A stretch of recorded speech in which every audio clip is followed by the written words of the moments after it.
Today on Santa Monica Update. Coming up next, Santa Monica has some of the fastest internet in the country, and I'll tell you how it affects you. The city honors a true community leader from Santa Monica's history. Full story coming up. From Tesla to Honda, electric to hydro, the 2014 AltCar Expo has something for every kind of sustainable auto lover.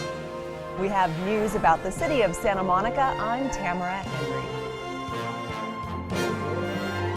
Santa Monica Update, your source for local news in Santa Monica.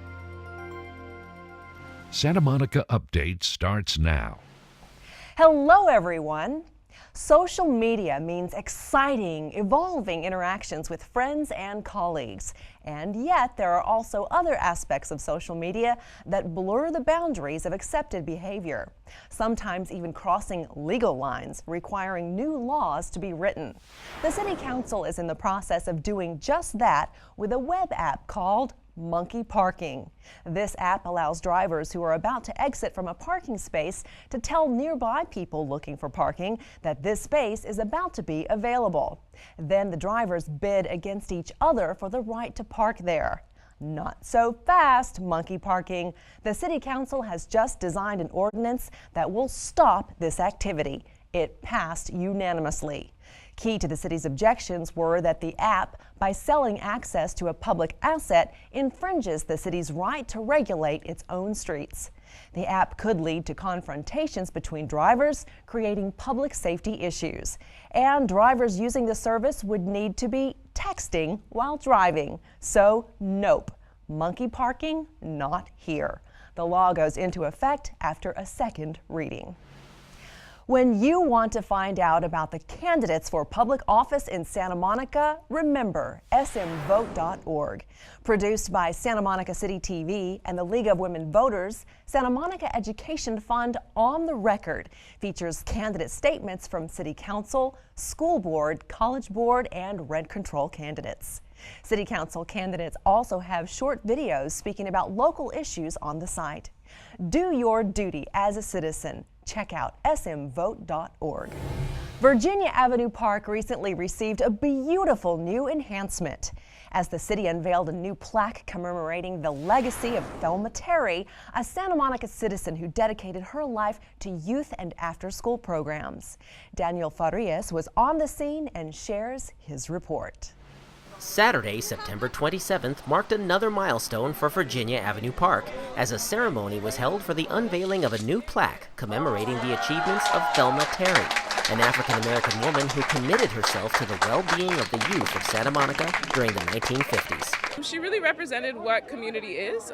She was really involved with the young people of the community, did arts and crafts, created a dance group, the Terryettes, and just was really committed to the overall well-being of the little ones that were part of Santa Monica, and definitely used the park as her venue. And today we're here unveiling a plaque that was that's in commemoration of her, and really it's just a celebration of her contributions to the city and the great work that she did with the youth of the community. The lasting impact that Thelma Terry had on the community is undeniable.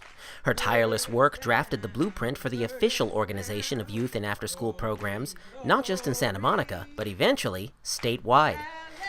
Family, friends, and even some members of the original Terryettes, a community dance troupe founded by Thelma Terry, were in attendance to acknowledge her achievements, honor her memory, and share stories. I used to be down at Mrs. Terry's all the time back in the, I guess, early to mid 50s. And she was just such a beautiful, beautiful lady that she really took us under her wing. And so she would sponsor, especially the dances. It was really fun. She started arts and crafts centers at the recreation departments, which was a model for all of the other parks and recreation centers here in Santa Monica. And she was just a real role model for the young people here in the community.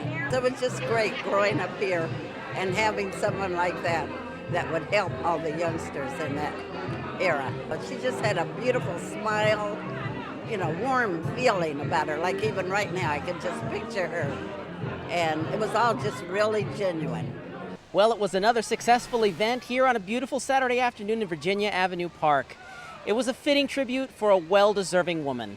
For Santa Monica Update, I'm Daniel Farias. So the next time you head out for a picnic in Virginia Avenue Park or to the new Pico Branch Library, be sure to stop by the Thelma building to check out the beautiful new plaque for yourself. It may just inspire you to get involved. For more information on the wealth of after-school and youth programs available here in the city, visit smgov.net/parks. Next Century Cities is a city-to-city initiative created to support communities and their leaders and ensure that all have fast, affordable, and reliable internet as we move into the future. 31 cities across the country have taken part in the inaugural movement, and we sent Greg Goldner out to Cross Campus, just down the street from our studio, to bring us the inside scoop on the launch of this campaign, which, by the way, was live streamed out to the world. Today, right here in Santa Monica, marks the launch of Next Century Cities as 31 cities around the country have joined together on the cutting edge of broadband internet. It's really exciting to be talking about the future of technology. We know that the history of the internet is that broadband is constantly expanding. We need more space to do the things that are innovative. And so what we see today is a number of cities getting together to talk about how we spread high-speed broadband around our country. It's pretty hard to really be successful without good internet. It's important for public safety, for education, for job opportunities, entrepreneurship, e-government. I mean, just everything requires good service these days. And while 31 cities are involved in this campaign, there's definitely a reason it's all kicking off right here in Santa Monica. Santa Monica is pretty amazing. You know, they have 100 gig access. There are lots of us from other parts of the country that are quite envious of 1 gig, and so Santa Monica is pretty far along in that pathway. To really understand how cutting edge we are here in Santa Monica, why not hear it from the man who's leading our charge? Santa Monica has built one of the most leading fiber optic networks in this nation. We were the first fiber optic network to have 10 gig and the first now public fiber optic network to have 100 gig service to local businesses and to schools. UCLA Hospitals and Clinics uses our fiber optics and our broadband for all of their hospitals and clinics, as well as to all the hotels, all the entertainment companies, production and post-production firms, and now startups. When you see what Santa Monica's doing, what Lafayette, Louisiana is doing, what we're doing in Chattanooga, you understand that across the country we need to make sure that this happens. It's not happening right now at the federal level. Cities are leading the way, places like Santa Monica, and we're excited to be part of it. Santa Monica is a tech-savvy community. Our folks are wired and they expect the highest level of technology services possible. We're providing it in the private sector, places like this, but we're also doing it through the city of Santa Monica. And things like CityNet, which offers the highest broadband service available in the United States. We now offer 100 gigabytes per second speeds, blindingly fast speeds to our businesses in town.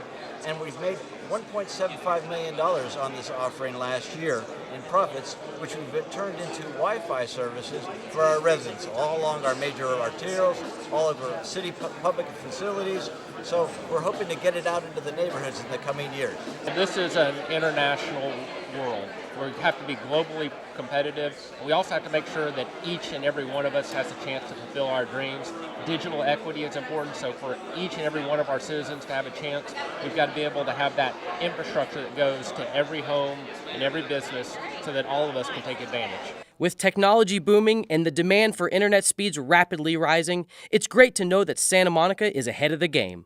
For Santa Monica Update, I'm Greg Goldner. From Santa Monica to Lafayette and Boston to Austin, cities all over the country are stepping up to be sure their city is on the cutting edge. As Next Century Cities picks up steam, other cities will jump on board when they understand the importance of top-notch broadband internet and what it can bring to the future development of their city. For more information, check out nextcenturycities.org. Santa Monica has always been ahead of the game when it comes to sustainability. Year after year, cities all over the country look to us to see how we continue to lead the way. And this year is no different, as all eyes were on Santa Monica for the 9th annual AltCar Expo. Greg Goldner has more.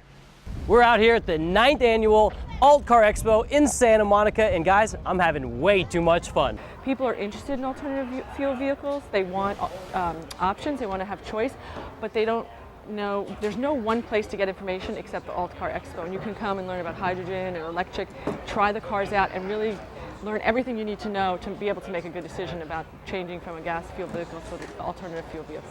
With 50% of smog being caused by automobiles on the road, Bud Holst and his team believe that they have a viable solution to alleviating some of that pollution. So tell me about the vehicle. You're in the Go Electric taxi right now. Right. This is designed for Mexico City and Mexico and the United States and all the rest of the world who have gas-driven taxis. Mexico City has got a smog problem. They have over 200,000 taxis. So we think we can make a dent in that area. A local company called BYD is making some big waves with some big electric vehicles. Recently, alongside Metro, BYD has developed some incredible all-electric long-range buses. Since 2008, we've been making these buses. In 2011, we opened the facility in Los Angeles, brought them here, and now we are hoping to integrate them into fleets nationwide to hopefully clean and electrify fleet transportation. This is BYD's 40-foot all-electric transit bus.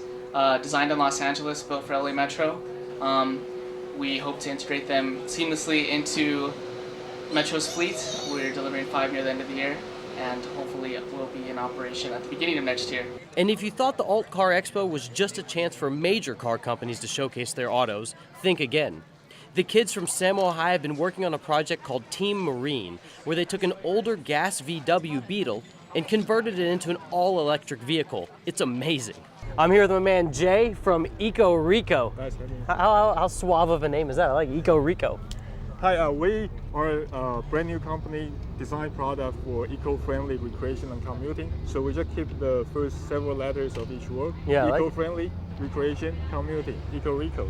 Catchy. It is catchy. What is Eco Rico? I mean, I see this. I imagine this is Eco. Is this Rico or who is this? Yeah. So this is not a kids product. This can go up to 20 miles per hour. Wow. Per charge, go up to 20 miles of range.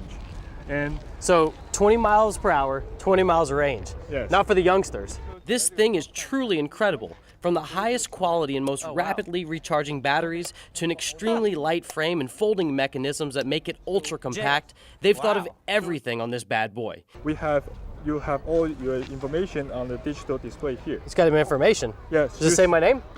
Not yet. But in the future, it will link to your iPhone, your Android. Seriously? So yes. I'm cruising down the street, so taking a call. Hello? Brent, is that you? No, we have a shoot City TV. I gotta go. Yeah. Whether it's a scooter or taxi, BMW or Mercedes, if it's at the AltCar Expo, you can bet it's all about making our planet a better and cleaner place. For Santa Monica Update, I'm Greg Goldner. There were some really cool cars out there, and how awesome is that Eco Rico scooter? I've got to get one of those to get around Santa Monica. For more information on the 9th annual AltCar Expo, check out their website at altcarexpo.com. The Santa Monica Public Library has 3 Medicare workshops coming up where you can get answers to healthcare and Medicare questions. Samuel Schwartz, local expert on Medicare, encourages participants to bring their questions. Mr. Schwartz has been providing educational Medicare seminars for more than 2 years in Los Angeles and Santa Monica. A native Angelino, he works closely with medical groups throughout Southern California, educating doctors, medical staff, and Medicare beneficiaries. These workshops are free and open to the public. However, seating is limited and on a first arrival basis, so be sure to arrive on time. Our favorite local street, Mumatahiko Way, has been reopened from Ocean Avenue to Pacific Coast Highway. Did you know that name means breath of the ocean? Isn't that cool? Well, that's it for this edition of Santa Monica Update. I'm Tamara Henry speaking for all of us at City TV. Thank you for watching. See you next time.